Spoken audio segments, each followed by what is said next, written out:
Hello, Virality Somna. It is so good seeing everybody today. I am absolutely ecstatic to be here. Let's get into it. Hi, I am Shally for folks who haven't met me before. I am here to talk to you about the wonders of home recording. So yeah, let's get into that. So first, I'll give a brief disclaimer about things that I won't be covering today. Um, So briefly, I will say that we will be starting. What's it? It's going to be primarily focused on recording today, not on performance. I'm assuming you've got your performance on lockdown and you've got that figured out, and also just the fact that there are many different types of performance out there. Um, it's hard for me to give specific advice in that regard, so we'll just be focusing on recording today. And I'm also not going to talk too much about live sound because, well, this is a home vocal recording. The comfort of your own home. It's much easier that way. You don't have to worry about things like feedback or room acoustics as much. I can only imagine what it'd be like to try and fill sound in this giant event stage. That'd be fun. I'm also not going to be getting too much into specific product recommendations. Um, for the most part. I am going to give some general advice on types of products and like advice for buying them, but I'm not necessarily going to get too much into what to get, like specific products, like, oh, buy this specific microphone. It's just going to be easier this way. Um, I'll talk a little bit about myself. I am going to click to the next slide. There we go. Hi, I am Shally. This is my human face. I have been a music producer for over 10 years. I produce primarily electronic, metal, ambient, but like many, many other types of music. I have a problem. But yeah, I also have a lot of experience on YouTube with public speaking and on podcasting, so I know a thing or two about how to record one's voice. So yeah, let's talk a bit about that. To get things started, we're going to be focusing on like what you need to record. Like I'm assuming you might not have these things. Um, and yeah, we'll kind of give you some ideas about where to start. So there are sort of three different price points when it comes to home vocal recording. We'll be starting with sort of like the absolute barest minimum that you need in order to get sound into a recorded medium. Then we'll move into something that's a bit more robust, and then something that will potentially start getting you towards a more sounding more professional. And I guess if you want to take that into a more professional space, we'll get into that. But yes, bit by bit. And this first one will be the cheapest of the three because we are going to be starting your home vocal recording journey with your phone because like most people have a phone nowadays, and this is the most affordable way to get started because what we're going to be doing is connecting a wired lavalier microphone to your phone. And that's usually like if you're fortunate enough to still have a headphone jack, you could just plug it right in there. If you don't, it's very cheap and easy to get USB-C to what's it, TRRS adapters. That's super super easy to find. Basically, any sort of headphone jack adapter will work just fine. The idea is this little microphone will clip to your clothing, and it will give you easy access to a high quality sound that like your inbuilt microphone on your phone might not be as good for. You also need something to record with, like something to record into, and that's usually when you were just starting out going to be a free audio recorder program on your phone. Most smartphones come with those nowadays, so that shouldn't be an issue. Um, like there's one for iOS and Android. If you want to spend a little bit more money, you could potentially get like a music making tool for your phone that will likely let you record, but that's not strictly necessary. There are options. Do do do do. But yes, I do see in the chat. Yes, I normally throughout these panels, I do have questions throughout, but I will be saving the questions for the end of the panel. For the sake of expediency, please ask questions in the Virality Discord server. There will be a dedicated channel for this panel. Moving on. in addition to being able to capture sound, you need to be able to hear yourself. If you have, let's say, a Bluetooth headset or Bluetooth earbuds, that'll work just fine for this kind of thing when you're just getting started. Um, if some people still have wired earbuds, those would also work just for being able to hear things better than like the speaker on your phone. Uh, and you just need a phone. It doesn't need to be a particularly fancy phone, as you can see with this picture of a ancient Samsung Galaxy S3. You could use basically whatever you get your hands on. It really doesn't matter a whole lot. So yeah, that's kind of the barest minimum for getting started. We're moving into a setup this is kind of where I got my start. One that is a bit more involved, one that has a bit more higher audio quality and could potentially be used for things like podcasting or dramatic readings or things like that. And so the bulk of this price is going to be spent on the microphone itself. In this case, we're going to be using a standard USB condenser microphone that will likely sit on your desk. What's it? Most of them are USB-A nowadays, and they would be connecting to a computer. Like most of them have a bevy of USB ports. That's usually fine. You want to look for a microphone for this kind of thing between $50 to $100. You can go more than that, but I would argue that a microphone beyond $100 is probably going to be not worth the money if you're just getting started. You might not get the most value out of something like that. I'll talk a bit more about that later.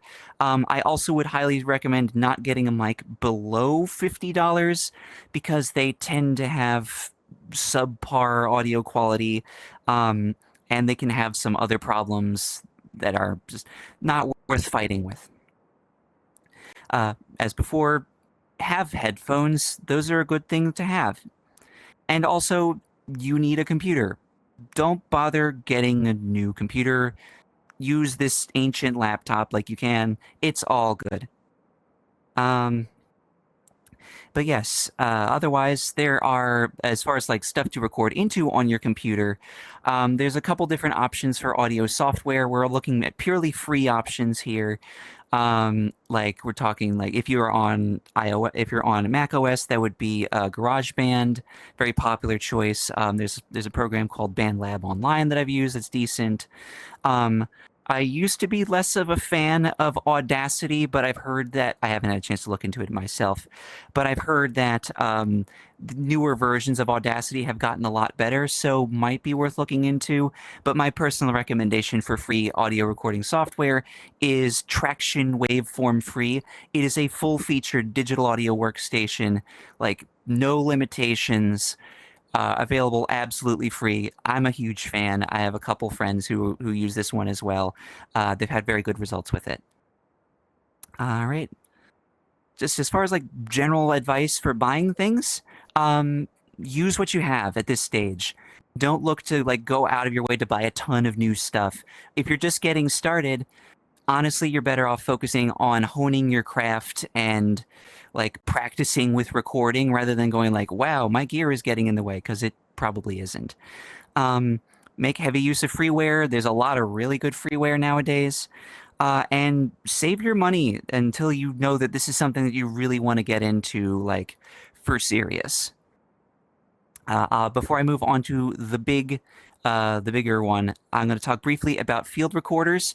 These are a small handheld device. These are small handheld devices that you can use to record stuff without even having a computer with you. They have a microphone, an audio recorder, an audio interface built right into this little battery-powered device that you can use for recording interviews, or they're good for podcasts. They're good for if you want to record the sound of a room.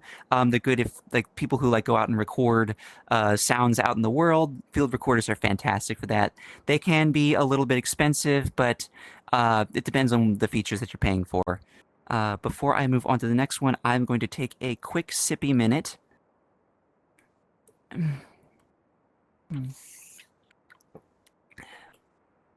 Yeah, shout out to Soaring Fitness. All right, and so the last part I'll be talking about for equipment is the full home studio setup, which is kind of where I'm at in my progression. Pay attention to the bigger number, because that I kind of want to emphasize here that you can spend as much or as little as you want on a home studio. Like you can buy multi-$1,000 microphones should you want to. I would argue that you don't need to. But so we'll talk a bit about that. Now, as far as microphones go, in this kind of a tier, we're going to be talking about XLR microphones. These are a bit different from USB mics that we've used before. A USB microphone can plug into the USB port on your computer. An XLR microphone can plug into anything else.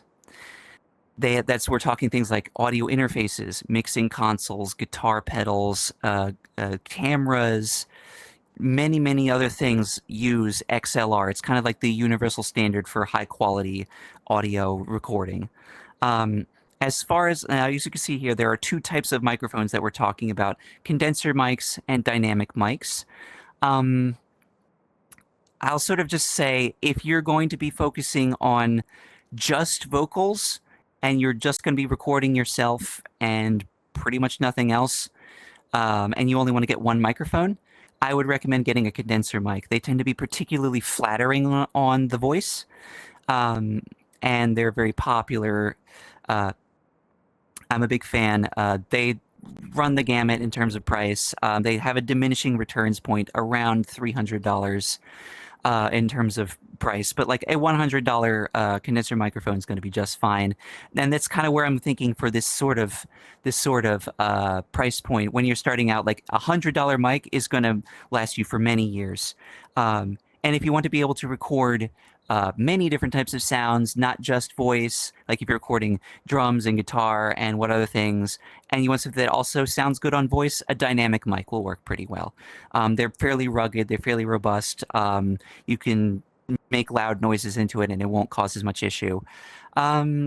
So that's microphones. Moving on to connecting the microphone, you need a XLR cable, because these microphones usually don't come with one. They're pretty cheap. Like, they're not super duper expensive. You want something that is about 10 feet long, which is, I believe, about 3 meters, maybe give or take. That's going to be plenty for most people's needs, unless you have to record across a giant room. Try to look for reputable brands like Hosa and D'Addario are decently good. This one is actually pretty helpful here. A proper mic stand will allow you to basically put your microphone anywhere you want, instead of having it like stuck on your desk, or like what I used to do, put it on top of a stack of boxes. Not great. So having like a proper mic stand allows you to, like, you could record something down here or way up top. There's lots of options. That way you don't have to hold your microphone. And they, again, are not super expensive. There's some good ones out there. Pop filters. This is a way for you to prevent the blasts of air, the plosives, from coming out of your mouth and hitting the microphone and making a pop noise. This will it goes between you and the microphone and helps keep things sounding a bit more professional. So would recommend a pop filter. I'll talk a bit more about like how to use one in a bit.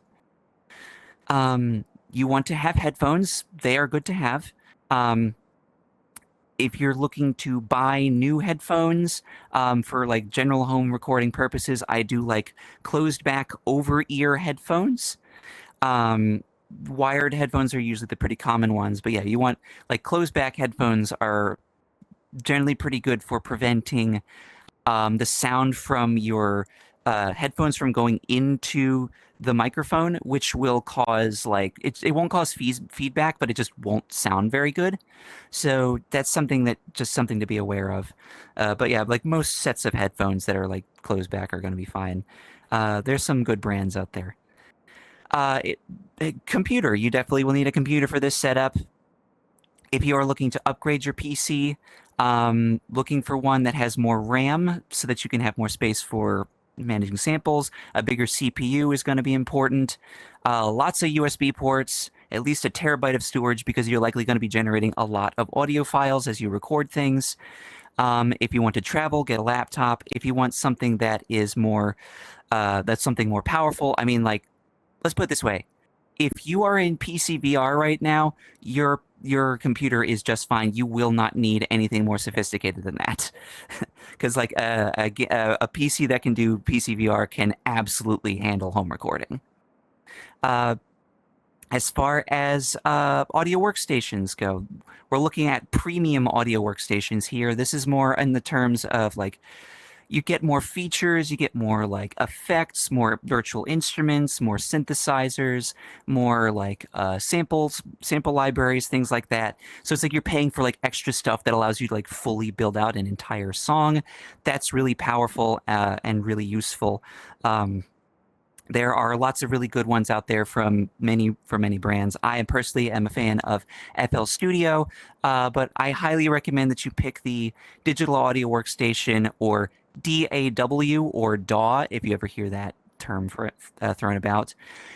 Pick the one that makes the most sense for you, and that's going to be like most of them have free trials that you can download, and they may be a little bit limited at points, but they give you the opportunity to like try out the DAW and see how they feel, um, and they can be it's sort of it's very much like vibe based. Like if you like the workflow, if one feels good to use, that's kind of my thought process. The other thought is use one that a friend uses. Like if you have a friend who uses Ableton Live, might be a good place to start because that's like that way you can bounce ideas off of each other. I'm going to take a quick drink.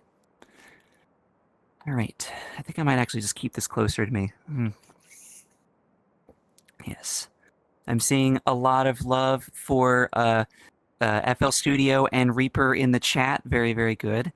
Um, as far as like one other part of this is the audio interface, which is kind of like the center of your home studio, the heart, because it allows you. It's basically the digital to audio converter box that takes in the sound from your microphone and like or multiple microphones or from like whatever MIDI controllers you may have, and handles the output of the speakers with zero latency. This is the critical part, or nearly zero latency. There is basically no lag between the sound coming out of your mouth and coming back into your speakers or into your headphones if you're using an audio interface. There are some ways to achieve that with a USB microphone and something called an ASIO driver. I can talk about that later if people have questions about it. But like just an audio interface will basically make it so that you can have real-time connection between your voice and what you're hearing, which helps prevent that kind of laggy speech jammer effect, which makes it very hard to give a good performance. And yeah, I would recommend getting an audio interface of some kind if you're using an XLR mic. Some potential extra things to get. Acoustic treatment or studio monitor speakers. These will help make your room sound a little bit easier, a little bit better, and make it easier for you to hear your music more accurately or hear the sounds that you're working with more accurately. But I would say that these are kind of extras. They're not strictly necessary unless you're like going super hardcore with it. Would not recommend like spending a lot of money there. At least starting off. Speaking of spending money, let's talk a bit about recommendations for buying stuff.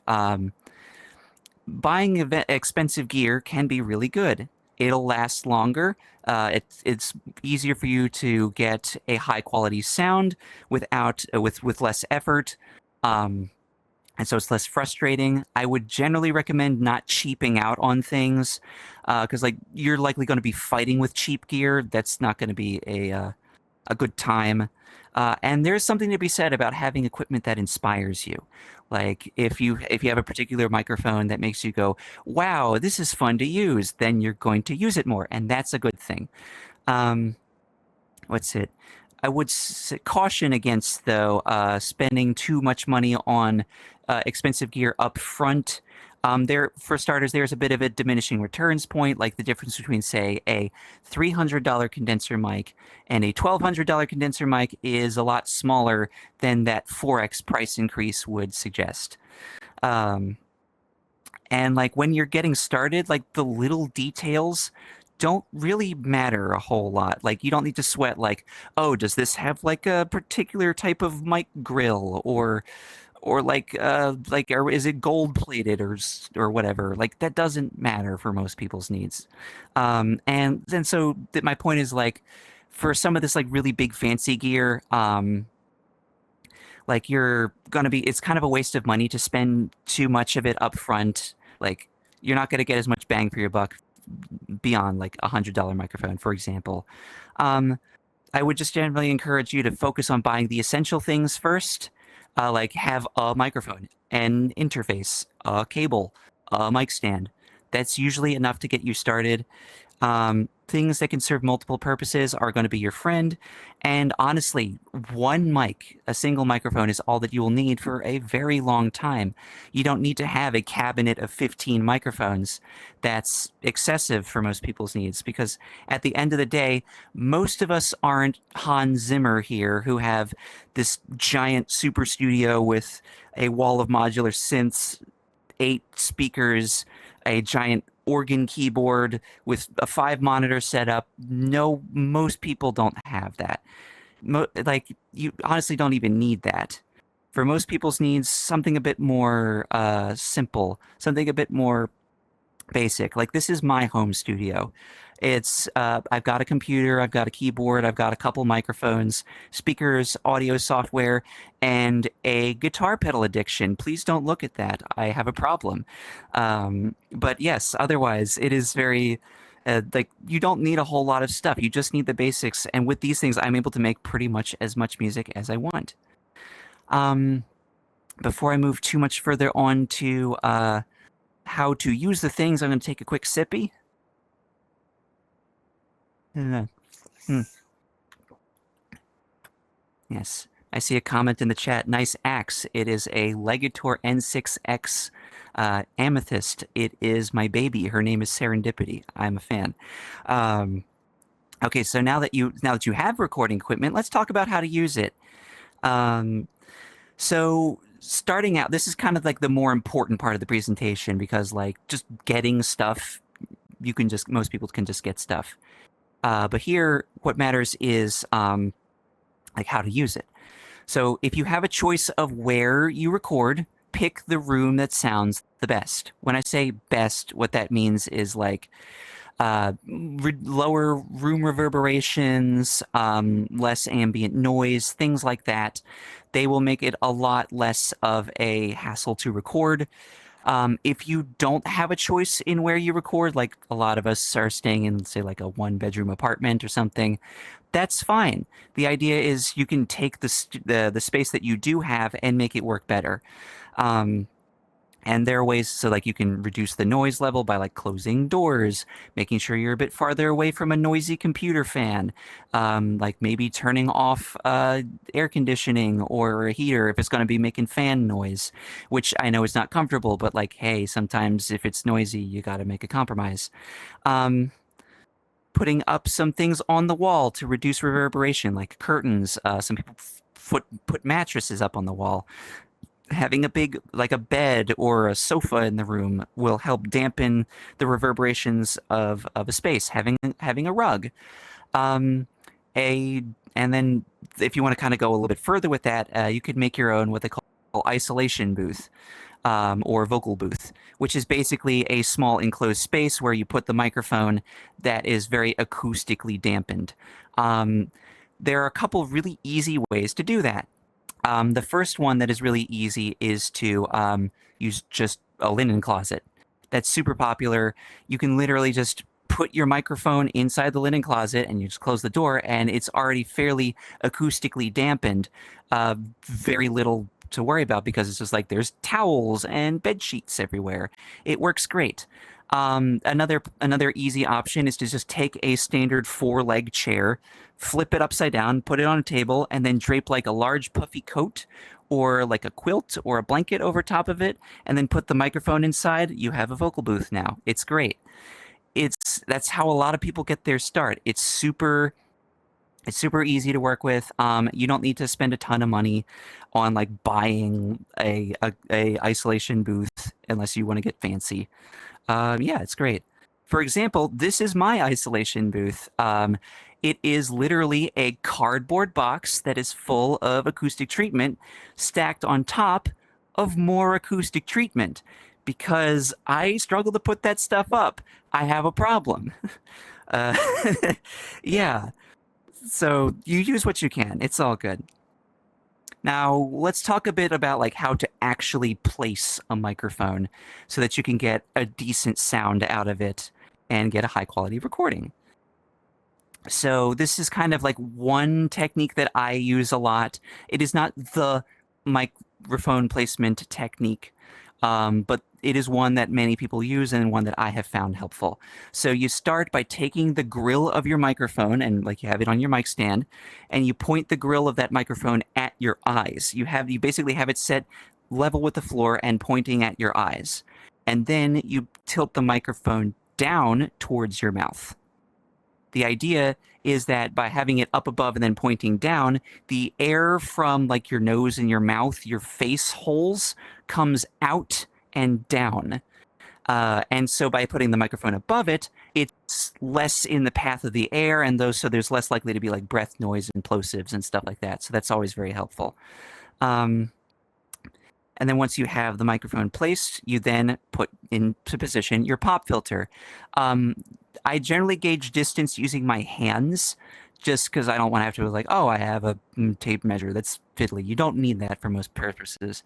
It's better to I just make a fist and then butt the pop filter right up against that. That tends to work just fine. And so you have that rough distance from the pop filter. But what about as far as like how far you are from the pop filter? That's where there's some nuance. Because you can choose to be fairly close to the microphone, and that gives you the ability to have like a softer, more intimate vocal sound, which can be really nice. But that can also produce a lot more of like spit noises and breath noises, which can be really distracting and unpleasant for a lot of folks. So being a little farther away from the mic can help with that. By contrast, if you are really far away from the mic, you kind of have to be louder in order for the mic to hear you clearly, but you also bring in a lot more of the reverberations of the room, which is fun if you have a room that sounds particularly nice and you like the way your room sounds. So that can be a very helpful thing to think about. And then also many of these microphones are directional, and directional microphones have something called the proximity effect. This is a phenomenon where if you get really close to a microphone, a directional microphone, your voice starts to sound really bassy and really boomy. And that can be good if you want to do like that kind of radio announcer voice where they like eat the microphone and get really and like sound really huge. But many people don't like that sound or want that sound, so backing off the mic a little bit is useful. As far as just like a general sweet spot, if you want just something like easy to think about, I again use my hand again, but the distance is from the pop filter.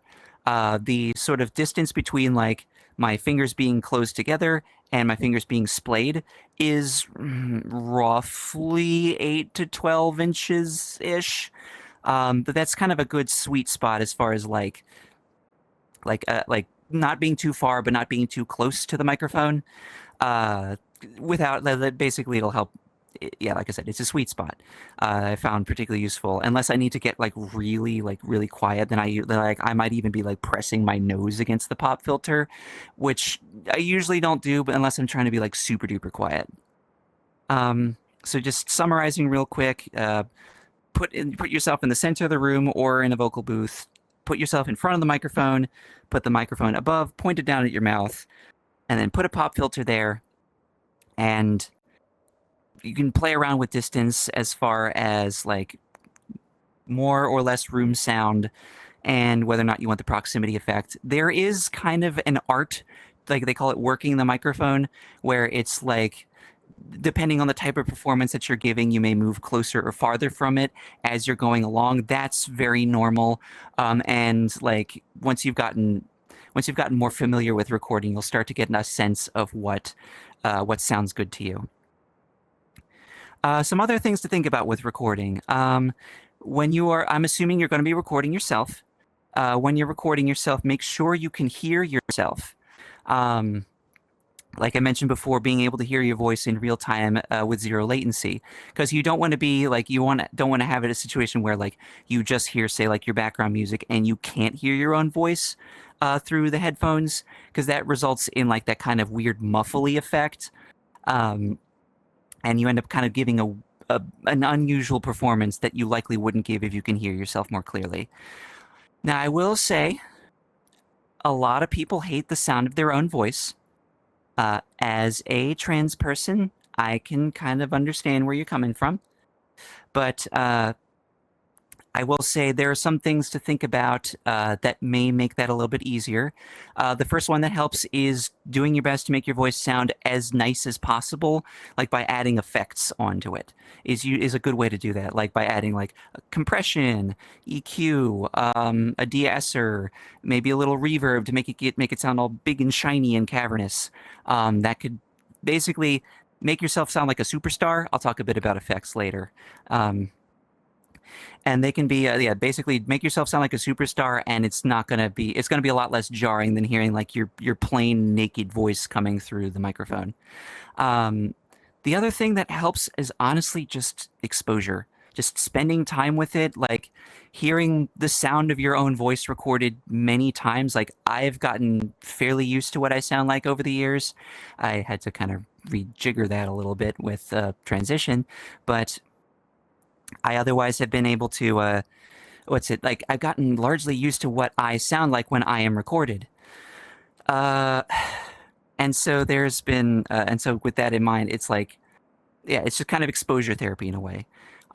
Moving quickly along, there's the idea of like, the microphone cables. They can be a tripping hazard. The easy solution is to wrap the mic cable around the mic stand and just kind of tuck it out of the way. It doesn't need to be super duper tight. It just kind of needs to not be in the way where your leg is going to hit it or something. Now, as far as recording goes, you'll likely make mistakes. That's normal. As much as our avatars would suggest, we are human. So whenever you make mistakes, because you will, it's normal, there are kind of two schools of thought with that. The first one is sort of it tends to work fairly well for things like say podcasting or dramatic readings or voice acting, where you kind of are giving your performance, and then if you make a mistake, you back up slightly, correct your mistake, and then move forward with it until you keep going until you make another mistake, back up slightly, and correct yourself, repeat until you get through the whole thing, and then you edit out the problems, the mistakes, in post. That's fairly easy to do.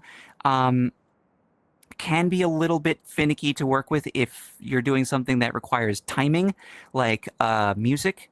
If you're trying to record to a beat, doing that kind of redo method can be a little bit weird, a little bit tricky to work with.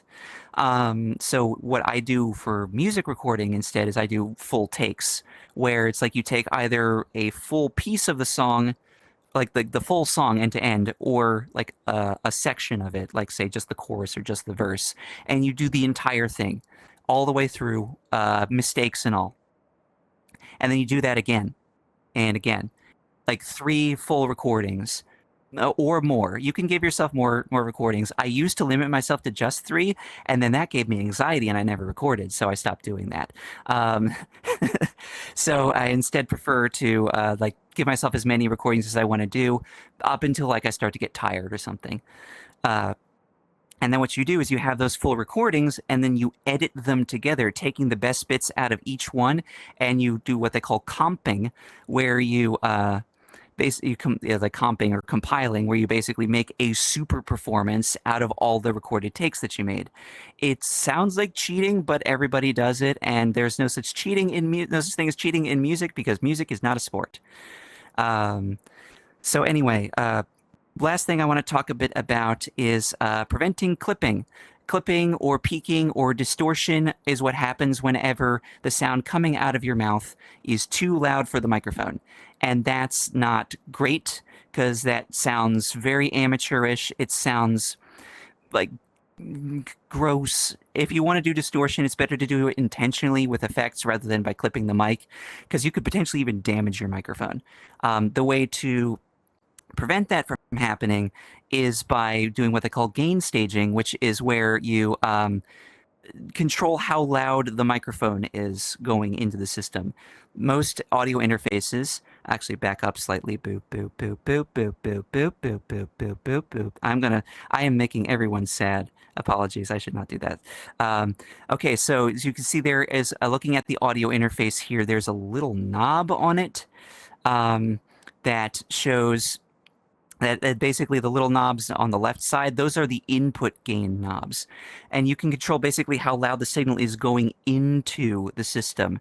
You want to make sure that those are set quiet enough so that the loudest parts of your performance are not even close to the clipping ceiling.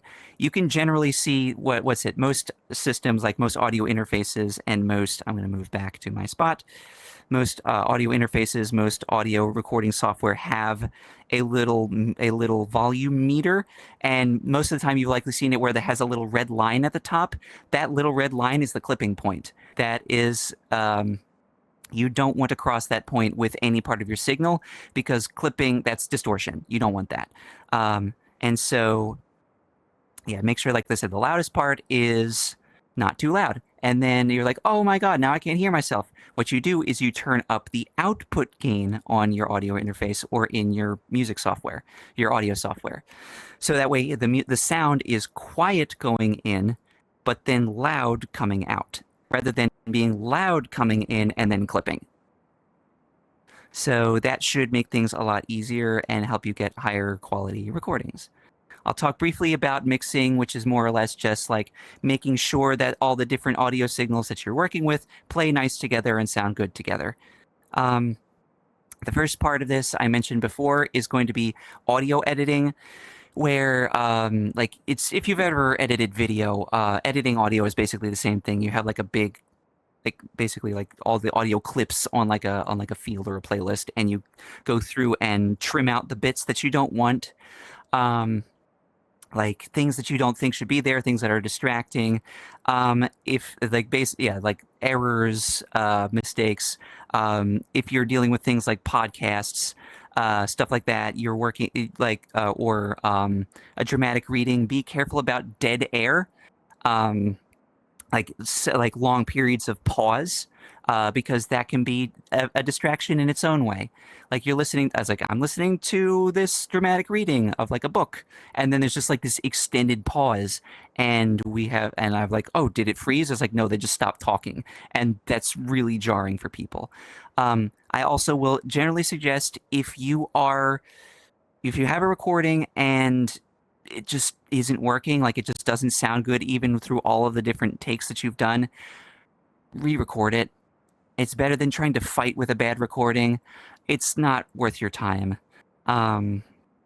It's better. Don't try to fix it in the mix. Just try to get it right at the source. Here's a quick image of what a edited waveform can look like, where basically we have all of the different pieces of audio that have been kind of cut down and squashed together so that there's basically no gaps between them. You don't necessarily have to be like super duper like Radiolab tight, but you can, whatever sounds natural to you.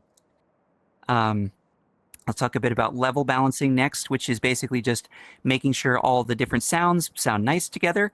If you have just your voice, making sure that you have, making sure they're just of reasonable volume, that's fine. If you have multiple sound sources, that's where you have to think about like their relative loudness to each other. Like if you're doing a podcast with 3 people, you want to make sure that they are all roughly the same volume. And holy crap, if you're doing a podcast, please make sure your intro music is the same volume as the people talking. Because I've run into a lot of problems where it's like the intro music is this volume and it's going along, and then the people talking are really, really quiet. And then you turn out the people, so now you can hear them better. And then the outro music is really loud, and it's super distracting. Don't do that to people. Just don't. And if you're doing something like music, obviously the relative balance of sounds matters a lot more. Just making sure that things are loud enough that you can hear them clearly, but not so loud that they overpower everything. This here is a quick example of what a basically the volume faders in like a mixing view on a digital audio workstation could look like.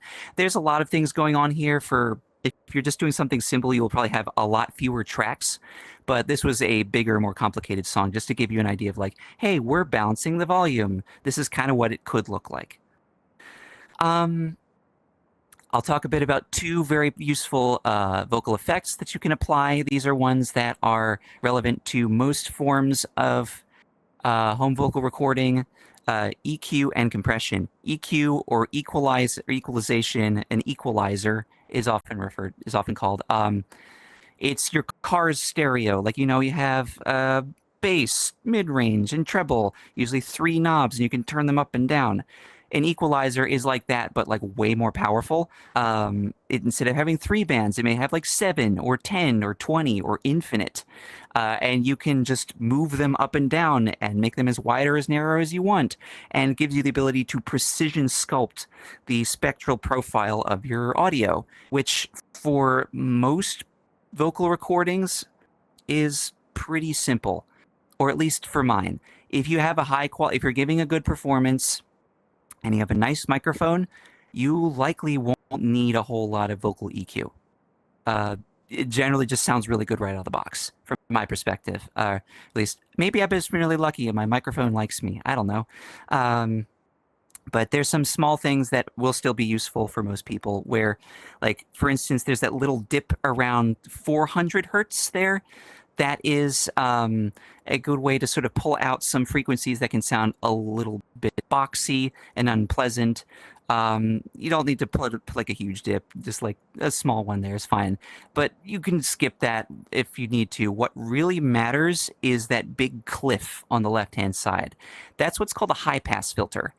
A high-pass filter basically cuts off the entire signal below a certain frequency range, and you want to set that below the lowest frequencies in your voice, so that that will completely cut out or drastically reduce things like passing trucks in the background, a stray plosive, bumping the microphone, things like that. That will a pop filter will drastically clean that up. So that highly recommend for most purposes. I will talk briefly about a compressor. It's without going into too much detail, they get complicated. A compressor is basically an automatic volume control system for your recording, where it basically takes the loudest parts of the signal, makes them quieter, and then you can turn up the overall volume of the signal, which makes it so that the difference between the loudest parts and the smallest parts are smaller, which makes it more consistent sounding. I actually have a video on my YouTube channel, shameless plug, talking about how to use a compressor in detail. So I will not go into details there, but I'll talk about that later. Yes, so just general best practices here. Whenever you're like going back and mixing and editing stuff, work at lower volume levels and take frequent breaks, because that will help reduce ear fatigue, which is basically like you're listening to the same thing for so long, and then it gets hard to like the way you hear things starts to sound different. So yeah, taking frequent breaks is going to be very helpful. Comparing what you've made to something that has been professionally recorded to give you kind of an idea of like a ballpark of what you could potentially sound like, and like sort of working towards that can be useful. I can talk a bit about that in more detail if folks want, but at the end of the day, what really matters is this. If you remember nothing else from this presentation, remember, if it sounds good, do it. Because at the end of the day, like if the sound that's coming out of your speakers makes you happy, congratulations, you did a good job. that is my spiel. I will now take questions. And I will, while I'm taking questions, I will put my doodads up on the screen. Awesome. Okay. And here we have our amazing moth. Hello. Hello. So I got a bunch of questions for you. The community has a lot of questions, so I'm going to speed through them as best as we can, so we can get Sounds through good. I'll try to be we fast. I know we're close on time. I understand. Okay. So one from a question from Not Tim says, "Is there any software that you specifically recommend for voice acting?" I mean, that's like basically any of the audio programs that I've recommended will be just fine. Like for specifically voice acting, you can probably get away with something a little bit simpler rather than like a full music production thing. So something like Audacity or Adobe Audition is going to be lightweight enough for your needs. But like basically any audio recorder or digital audio workstation will work just fine. Fantastic. Another question asks, would you recommend pop filters that cover the mic head or ones that are held in front of it? Yeah, so the ones that cover the mic head are more like windscreens rather than pop filters. They can work as a pop filter, but they work better for if you're putting your microphone out in a windy environment. I like the pop filters that go away from the microphone a bit because they help you gauge mic placement better. I find them a bit more useful personally. Okay. This one from Carlio says, I use a Focusrite Scarlett Solo audio interface, third generation.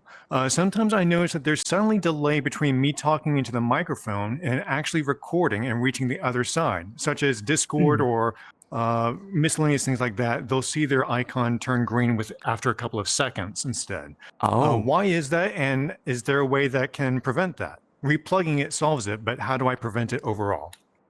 That sounds like a glitch. That sounds like a bug with the hardware.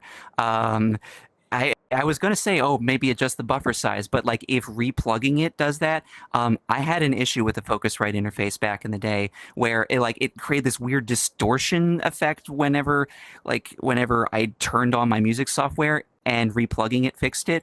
It might be a sign that you need to check your warranty. I'm sorry to say that. Fair enough. This question from Kitty Kisses asks, would you say that vocal training is necessary to get into vocal work, or is it just helpful? I would say helpful. You can be self-taught. As far as, and also depends on what kind of vocal work you're doing. Like, if you're talking about voice acting, definitely it's, voice acting is 80% acting and 20% voice. And so definitely like having acting classes will help you a lot there. But, I mean, I'm mostly self-taught with music production. I have some formal training with voice stuff, but that's just because of trans reasons. So. Okay. Here's a question from me, actually. Can you briefly explain how audio chains work with audio plugins? The order of each audio plugin in a chain matters, right? And Correct. If so, what are some of the main audio plugins that I should focus on, and what are they typically arranged in, like noise removal, EQ, compression, etc.? Yeah. Sure. Okay, so as far as like signal chain, because like for folks who are unfamiliar, if you're working in something like a digital audio workstation, you have the ability to add effects onto an audio track, and you can choose the order that those effects are applied in, like layers in Photoshop, and they are generally in order from like top to bottom. The top one is the one that gets applied first, and then in series from there.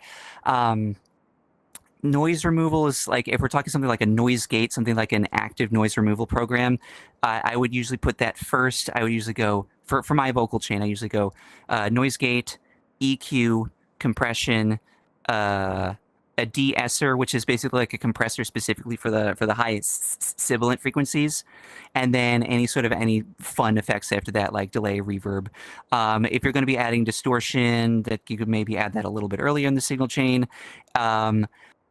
I think the same thing is true with pitch correction. I generally so yeah, those are some things to think about. It really depends on the effects that you're adding, but like that's sort of a rough thought process there. Okay, well, thank you. So I have a question from Bandy saying, what's the best way to address white noise from microphones? Yeah, step one, get a microphone that doesn't do that. But the bigger thing is like, I mean, some microphones generally have a little bit of ambient noise. That's just normal. Self noise is a thing. Um, Especially for less expensive ones.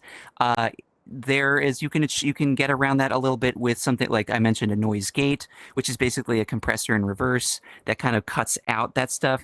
But the thing that I really like is like an basically a noise removal tool where it like scans, like you basically take a snippet of audio that is just noise and take like a little noise print of it, and then it scans the rest of the audio signal and removes the noise from it. Um, I know Audacity has one for that. FL Studio has one for that. Yeah, that's probably the way that I prefer to do it because that way it's just one fell swoop gone and then your audio is nice and clean. All right, fantastic. Um, uh, I lost my place. First of the questions is, will this PowerPoint be available to look at another time? I'll do you one better than that. Instead of this PowerPoint presentation has been expanded into a 17-part video series that I've made on my YouTube channel several years ago. So it has weird pre-transition, Shally, so I apologize. But there is that's kind of the that's going to give you a lot more mileage, especially since like we go into this stuff in like way more detail. So that will probably be your best bet. Okay. A question from Crystal Blue asks, Mm-hmm. how do you feel about programs such as Voice Meter Banana? Do you use any software like that to help with inputs and outputs on your PC? Why or why not? I personally don't use Voice Meter Banana, but I have a friend in the audience who does. But yeah, it's an easy way to connect different things. Like if you want to connect stuff from your audio workstation to like Discord or something like that, it can do that. I've used, there is, I gotta remember what it's called. There's a plugin that I use. Yeah, Voxengo Recorder is one. It's ancient. It's old, but it basically is what I use to take the audio from my DAW into my live stream setup, which is what I used for streaming. So Okay. so there's just some options there, and like you can use them. There's nothing wrong with them. If it works for you, it is good. I have a question that kind of rounds things out from Sure. Isamu the Fox that says, what can I do outside of processing to make my voice sound more polished, just in general? Outside of processing, I think the biggest thing is like being aware of the room that you're in, trying to like reducing ambient noise, like using an isolation booth. That's going to be your friend. Um, Performance stuff is going to help a lot, like making sure you practice, like taking any sort of courses. Like I'm very self-taught, so online courses are helpful. Otherwise, yeah, I think a lot of it is just going to be your recording environment. Trying to minimize the ambient noise level is going to be a big deal, and like room reverberations are like quintessential.